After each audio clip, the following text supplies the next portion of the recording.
At Cora, we make everything in-house, including our butter. Cultured butter is made with cream that has gone through a fermentation process with live bacteria cultures. The result is a fuller, richer flavor with more tang. We start by churning cultured cream in a food processor. It'll go through a phase where it first becomes whipped cream. What the food processor does is agitate the cream until the membrane surrounding the milk fat breaks down, exposing the fat globules to join with each other to form larger clumps of fat. As churning continues, air bubbles form, trapping the liquid runoff and creating buttermilk, while the fat amasses to create butter.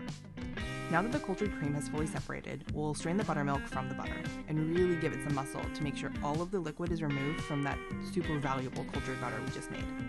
Then we'll save the buttermilk, the mother so to speak, so that we can make our next batch of cultured cream by combining that with high quality local heavy cream.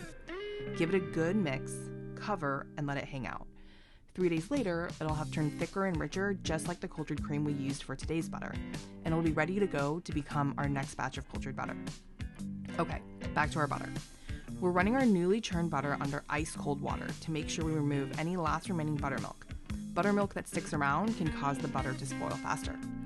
Then we have to give it a bunch of good old smacks, looking away to avoid a buttermilk facial. But what this does is it slaps out all remaining liquid from the butter, making it firmer and giving it a much more concentrated flavor. When all the liquid has been purged, we'll weigh the butter and calculate how much salt to add, which for us is 2% of the total mass of the butter itself.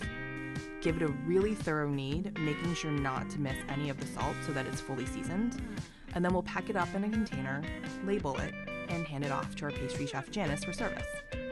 When an order comes in, we'll spread the butter nicely into a ramekin, finish with flake salt, and serve it alongside Chef Janice's warm sunflower pull-apart rolls, which we'll show you how we make another day. Time for Stuart's taste test.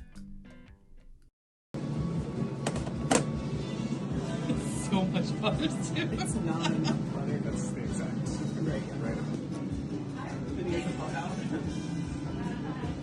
That's too someone eating it.